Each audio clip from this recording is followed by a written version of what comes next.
செய்திகளை உடனுக்குடன் தெரிந்து கொள்ள நியூஸ் பைன் சேனலை சப்ஸ்கிரைப் செய்து பெல் பட்டனை அழுத்துங்கள்.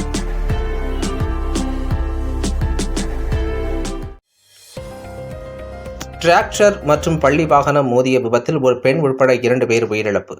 பள்ளி வாகனம் மற்றும் டிராக்டர் மோதி 37 வயது பெண் மற்றும் 5 வயது சிறுவன் உயிரிழந்த சம்பவம் பெரும் சோகத்தை ஏற்படுத்தி உள்ளது.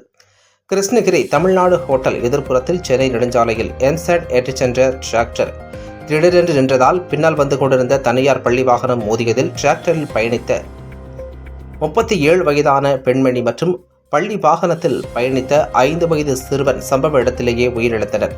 மேலும் இந்த சம்பவம் குறித்து நகர காவல்துறையினர் சம்பவ இடத்திற்கு விரைந்து சென்று விபத்தில் காயமடைந்தவர்களை ஆம்புலன்ஸ் மூலம் கிருஷ்ணகிரி அரசு மருத்துவமனை கல்லூரிக்கு அனுப்பி வைத்தனர். மேலும் மாவட்ட ஆட்சித்தலைவர் தினேஷ்குமார் மற்றும் மாவட்ட காவல் கண்காணிப்பாளர் தங்கத்துரை ஆகியோர் நேரில் பார்வையிட்டு குழந்தைகளின் பெற்றோர்களுக்கு ஆறுதல் கூறினர். குழந்தைகளுக்கு உயர் சிகிச்சை அளிக்க கிருஷ்ணகிரி அரசு மருத்துவக் கல்லூரி மருத்துவமனை முதல்வர் அவர்களுக்கு மாவட்ட ஆட்சித்தலைவர் அவர்கள் அறிவுரை வழங்கினார். இந்த ஆய்வின் போது மருத்துவக் கல்லூரி முதல்வர் மரு பூபதி, வருவாய் கோட்டாட்சியர் ஷாஜகான், வட்டாட்சியர் சின்னசாமி மற்றும் மருத்துவர்கள், காவல்துறை அலுவலர்கள் உடன் இருந்தனர். மேலும் சிகிச்சை பெற்ற குழந்தைகளுக்கு அவர்கள் செல்வதற்காக வீட்டிற்கு அனுப்பி வைக்கப்பட்டனர். இந்த சம்பவம் குறித்து பொதுமக்களிடையே பெரும் சோகத்தை ஏற்படுத்தி உள்ளது.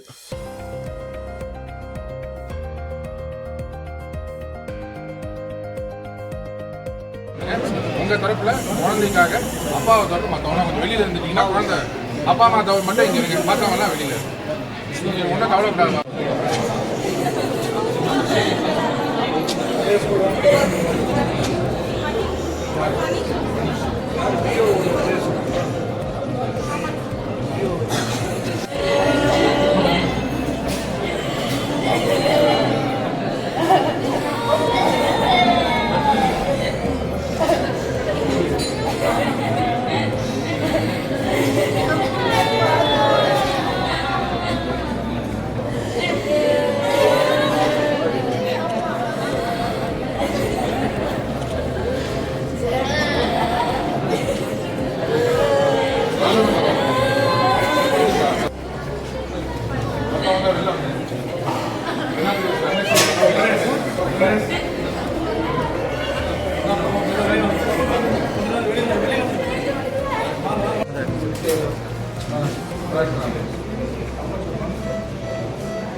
இவங்ககிட்ட கேட்குது நாங்கள்